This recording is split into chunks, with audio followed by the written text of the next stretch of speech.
오늘 본문은 이미 아브라함에게 심판이 예고된 소돔성 거민들의 재앙상을 단적으로 보여주고 있습니다. 즉 소돔성 거민들은 롯의 집을 방문한 두 천사를 집단적으로 성폭행하려 하였습니다. 이러한 사실은 소돔 사람들이 타락할 대로 타락한 멸망의 자식들로서 소돔의 멸망이 필연적일 수밖에 없음을 보여주고 있습니다. 이러한 본문을 통해서 우리에게 주시는 말씀을 살펴보면 먼저는 죄는 하나님의 질서를 파괴한다고 말씀합니다. 처음에 아브라함은 자신을 따라 가나안 땅에 온 조카 롯과 함께 살았습니다. 그런데 그들의 소유가 많아지자 갈등이 생기기 시작하였습니다. 종들끼리 서로 다투는 일이 생겼고 그것은 곧 아브라함과 롯 사이의 갈등이 되었습니다. 이 갈등을 해결하기 위해서는 서로 떨어져 살아야 했습니다. 아브라함은 조카 롯에게 우선권을 주어 좋은 곳을 선택해서 떠나가게 했습니다. 그때 롯은 소돔과 고모라를 선택했습니다. 소돔과 고모라는 물이 넉넉하고 에덴 동산처럼 아름다운 곳이었으며 세련되고 풍요로운 도시였습니다. 롯이 소돔을 선택한 것은 참으로 현명하고 잘한 일 같이 보였습니다. 그러나 소돔과 고모라는 겉으로 보는 것과 다르게 다른 면을 가지고 있었습니다. 그리고 아브라함이 롯과 헤어지고 다른 곳으로 갔습니다. 그곳에서 하나님께서 아브라함에게 나타나셔서 눈을 들어 사방을 보게 하고 보이는 땅을 아브라함에게 주시겠다고 약속하셨습니다. 뿐만 아니라 자식이 없던 아브라함이 자식처럼 여겼던 롯과 헤어져서 마음이 슬펐는데 하나님께서는 땅의 티끌과 같은 자식을 주시겠다는 약속까지 해주셨습니다. 반면에 삼촌을 섭섭하게 하고 좋은 땅을 차지한 롯은 어떻습니까? 그 성에는 제약이 가득했습니다. 그 성의 모든 삶과 문화는 제약된 것이었습니다. 창세기 13장 13절에 보면 소돔 사람은 여호와 앞에 악하며 큰 죄인이었다라고 말씀합니다. 소돔을 선택했던 롯은 바로 그런 사회에서 살게 되었던 것입니다. 그리고 하나님께서는 소돔과 고모라를 멸망시키기 전에 천사들을 그 성에 보냈습니다. 그 천사들은 소돔과 고모라의 죄악을 확인하고 그 성을 불로 심판하기 위해서 보내졌습니다. 또 그들은 아브라함의 기도를 들은 하나님이 특별히 롯을 위해 보냄을 받았습니다. 1절에 보면 저녁 때에 그 두 천사가 소돔에 이르니 마치 롯이 소돔 성문에 앉아 있다가 그들을 보고 일어나 영접하고 땅에 엎드려 절하며 그들을 맞이합니다. 롯이 천사들을 보고 땅에 엎드려 절하며 영접한 것은 그들이 천사임을 알아보았기 때문이 아니었습니다. 마치 아브라함이 했던 것처럼 그는 손님을 대접하고자 했던 것입니다. 그가 비록 소돔에 살고 있었지만 성도의 모습을 잊어버리지는 않았다는 것을 우리는 알 수 있습니다. 이렇게 손님을 극진히 대접한 것이 멸망당하는 성에서 구원을 받는 기회가 되었습니다. 밤이 되자 소돔의 죄악이 얼마나 심각한지 나타나게 됩니다. 4절에서 5절을 보면 천사들이 식사를 마치고 잠자리에 눕기 전에 소돔 사람들이 노소를 막론하고 사방에서 다 모여 두 천사가 들어간 롯의 집을 에워싸고 롯을 불러 그 집에 들어온 사람들을 내놓으라고 요구하고 있습니다. 여기서 우리는 두 천사를 요구한 사람들은 어느 특정인이 아니라 모든 소돔 백성들이었던 것입니다. 이러한 사실은 당시 소돔 사람들의 극악한 타락상과 전면적인 부패상을 적나라하게 보여준다고 하겠습니다. 그렇습니다. 소돔성은 의인 10명이 없어서 멸망할 정도로 모든 가정, 모든 계층의 사람들이 한결같이 죄의 노예가 되어 있었던 것입니다. 이는 죄가 얼마나 점령성이 강한지를 잘 보여주고 있습니다. 죄는 다른 그 무엇보다도 강하며 그 영향권 하에 있는 모든 사람을 죄의 종으로 만들어 버립니다.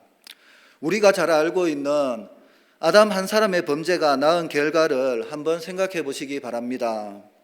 아담 한 사람의 범죄는 전 인류를 부패하게 하여 죄의 종노릇하게 하였고 결국 죽음으로 몰아넣었습니다. 이것처럼 죄의 악영향은 우리가 상상할 수 없을 정도로 지대하고 크다고 말씀합니다. 따라서 성도들은 항상 죄를 경계하고 자기 자신뿐 아니라 신앙 공동체에 발생하는 죄까지도 그것이 아무리 사소한 것이라도 심각하게 여기고 단호하게 척결해야 하는 것입니다. 그리고 롯을 향하여 두 사람을 끌어내라고 요구하며 그들과 상관하리라고 말하고 있습니다. 여기서 상관한다는 것은 육체적인 성적 관계를 의미하는 말입니다. 즉 소돔 사람들은 롯의 집을 방문한 두 사람을 자신들의 성적 놀이개로 삼고자 하였던 것입니다. 특별히 소돔 사람들의 요구는 남자가 남자를 상대하는 남색을 요구하는 것이라는 점에서 지극히 음탕하고 사악한 것이 아니라 할 수 없으며 하나님이 정하신 질서와 법을 정면으로 거부하고 파괴하는 사악한 죄라고 하겠습니다.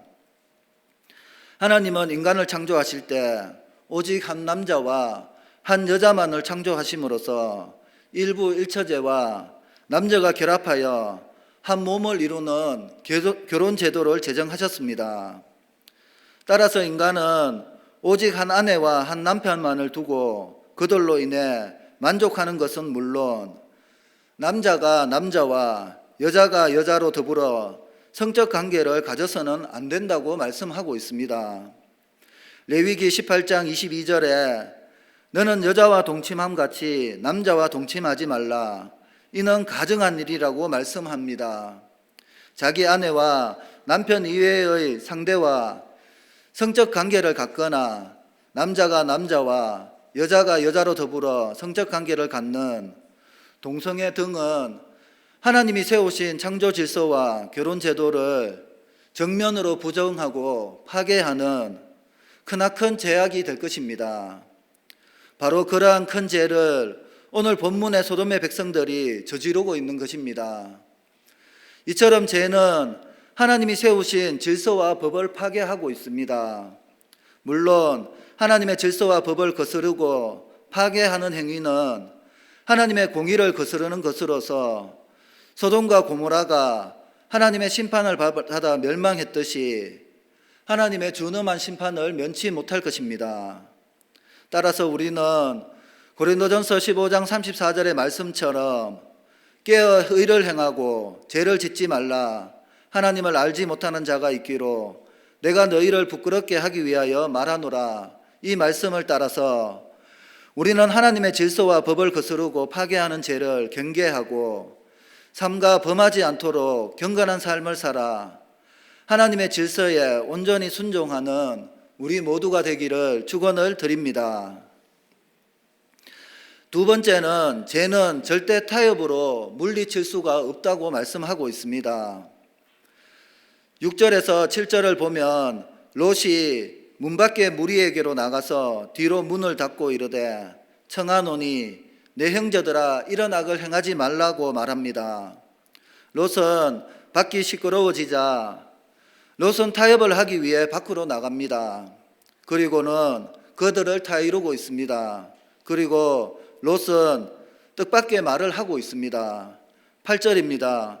내게 남자를 가까이 하지 아니한 두 딸이 있노라. 청하건대 내가 그들을 너희에게로 이끌어 내리니 너희 눈에 좋을 대로 그들에게 행하고 이 사람들은 내 집에 들어왔은즉 이 사람들에게는 아무 일도 저지르지 말라고 합니다.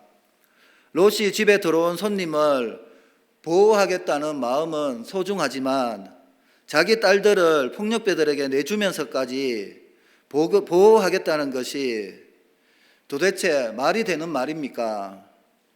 재산을 포기하든지 특권을 버리면서 손님들을 보호하려고 했다면 얼마든지 칭찬받을 만한 일이었을 것입니다.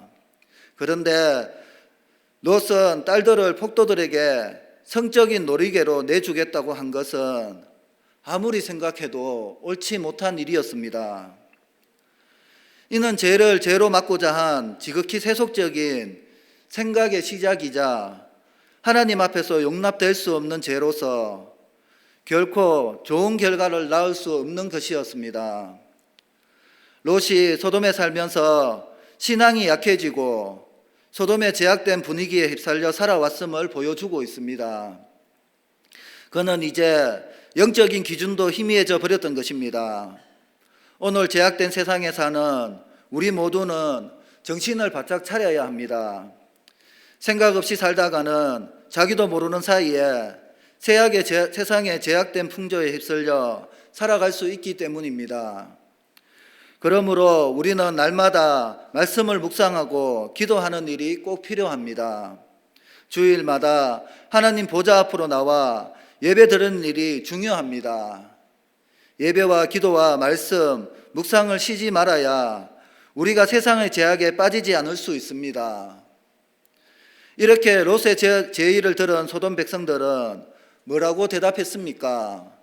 9절을 보면 소돔 사람들은 롯의 그러한 타협 안에 오히려 더 크게 분노하며 롯마저 해치려 하지 않았습니까? 그렇습니다. 죄는 결코 타협으로 해결할 수 없습니다. 제약의 타협은 하나님께 또 다른 죄를 짓게 하는 것이 되며 결코 선한 결과를 얻을 수가 없습니다. 죄는 우리가 양보하면 할수록 더욱더 우리 깊숙이 침투하여 결국 우리를 멸망으로 인도하고 말 것입니다. 소돔에서 살던 롯의 모습은 마치 세상에서 살아가는 우리의 모습과 흡사합니다. 예수님 믿고 나서 우리는 구원의 확신을 가지고 믿음 안에서 하나님께 주시는 영적인 은혜를 알게 되었습니다. 이러한 구원의 믿음은 이 세상을 우리에게 다 준다 해도 절대로 바꿀 수 없을 만큼 소중하고 귀한 것입니다. 그런데 이렇게 구원받은 후 믿음이 자라날수록 세상에서 사는 것이 불편하게 느껴집니다. 예수 믿기 전에는 꺼리낌 없이 즐기던 것들이 이제는 해서는 안 될 것들이 되었습니다. 예수 믿기 전에는 별 생각 없이 행하던 일들이 이제는 불편하고 피해야 될 일들이 되었습니다. 그렇다고 해서 사업을 포기하고 직장을 그만둘 수는 없는 일입니다. 많은 그리스도인들이 이 둘 사이에서 머뭇거리며 고민하고 갈등하고 있습니다. 그래서 때로는 더욱 열심히 일하기도 하지만 때로는 세상 사람들이 하는 방식에 따라 적당히 맞추어서 따라가기도 합니다. 정말 양심은 허락하지 않지만 술자리에도 함께 가고 부정한 것을 보고도 모른 척 해주게 됩니다. 그러면서도 마음은 편치 못하고 불편합니다. 때로는 예배를 빼먹고 믿음을 지키지 못하면서까지 적응하고 맞추어 가려고 노력합니다. 그렇게 하면 상사나 동료들에게 열심히 한다고 칭찬을 받아야 마땅할 것 같지 않습니까? 우리는 사람들이 그런 내 마음을 알아주고 내 고충을 이해해 줄 것으로 기대합니다. 그래, 믿는 사람이 우리한테 맞춰주느라고 얼마나 힘들고 고생이 많겠어. 정말 고맙고 감사하게 생각하네라고 할 것 같지만 절대로 그렇지 않습니다. 믿는 사람들이 그렇게 살아갈 때 세상은 정반대의 결과를 가져오게 됩니다. 내 그럴 줄 알았다. 그럼 그렇지. 우리와 다를 것 같지만 너도 어쩔 수 없네라고 합니다. 그리고 좀 더 심하면 내가 뭔데 사사건건 이렇게 간섭하는 거야. 내가 예수 믿으면 믿었지. 우리한테까지 너의 신앙을 강요하려는 거냐고 막말을 하는 것입니다. 그러다 보니 우리는 또 하나님 앞에서 믿음을 제대로 지키지 못한 것에 대해 부끄러운 죄인이 될 수밖에 없는 것입니다. 그런즉 우리는 죄를 대적하여 적극적으로 싸우고 어떤 경우에도 죄와 타협해서는 안 되겠습니다. 베드로전서 5장 8절에서 9절에 근신하라 깨어라 너희 대적 마귀가 우는 사자같이 두루 다니며 삼킬 자를 찾나니 너희는 믿음을 굳건하게 하여 그를 대적하라. 이는 세상에 있는 너희 형제들도 동일한 고난을 당하는 줄 알미라. 이 말씀처럼 세상에서 어떤 형편에 있든지 죄가 되는 문제 앞에서는 절대로 타협하지 말고 믿음을 굳게 지켜야 할 것입니다. 그리할 때 하나님은 우리의 마음과 환경을 열어 승리할 수 있는 든든한 지원군이 되어 주실 것입니다. 그리고 세상 사람들도 우리의 믿음을 인정하게 될 것입니다. 역시 하나님을 믿는 너는 다르구나라고 인정할 수밖에 없을 것입니다. 여기 있는 우리는 어떤 상황 가운데서도 죄와는 결코 타협하지 않으므로 믿음을 지켜나가는 우리 모두가 되시기를 축원을 드립니다. 마지막으로 하나님의 심판 경고를 들었다면 믿어야 된다고 말씀하고 있습니다. 소돔 백성들의 행패를 보고 두 천사는 소돔과 고모라가 멸망을 당하기에 충분하고도 남을 정도로 죄가 가득 찼음을 확인하게 됩니다. 그래서 더 이상 심판을 지체할 이유가 없어졌습니다. 그들은 문을 부수고 들어와 행패를 부릴 태세였습니다. 그래서 드디어 천사들이 나섰습니다. 10절에서 11절에 그 사람들이 손을 내밀어 롯을 집으로 끌어들이고 문을 닫고 문 밖에 무리를 대소를 막론하고 그 눈을 어둡게 하니 그들이 문을 찾느라고 헤매었다라고 하였습니다. 또 천사들은 12절에 그 사람이 롯에게 이르되 이 외에 내게 속한 자가 있느냐 내 사위나 자녀나 성중에 내게 속한 자들을 다 성 밖으로 이끌어내라고 말하며 롯에게 다른 가족도 심판을 피하기 위해 성 밖으로 나가게 하라고 했습니다. 심판이 시작되기 전에 구원받을 자를 따로 분리하려고 한 것입니다. 하나님께서는 이렇게 심판받을 자와 구원받을 자를 분리하십니다. 그런데 14절에 보면 롯은 딸들과 정혼한 사위들을 찾다가 사위들에게 찾아가 하나님께서 소돔을 멸하실 것이므로 그곳에서 떠나야 한다고 말했습니다. 그러나 그 사위들은 롯의 말을 농담으로 여기고 듣지 않았습니다. 이러한 그들의 태도는 노아 때로부터 하나님의 심판 경고를 듣고도 그것을 비웃고 조롱했던 노아 당시의 사람들과 같다고 하겠습니다. 결국 하나님의 심판 경고를 농담으로 여긴 롯의 두 사위는 롯의 경고를 비웃고 조롱하다가 홍수 심판으로 멸망한 노아 당시의 사람들과 같이 하나님의 유황불 심판에 매몰되어서 멸망하고 말았습니다. 하나님의 말씀은 신실하여서 반드시 성취되는 말씀입니다. 따라서 우리는 하나님의 심판 경고를 진실된 것으로 믿고 그에 준비하고 대비해야 합니다.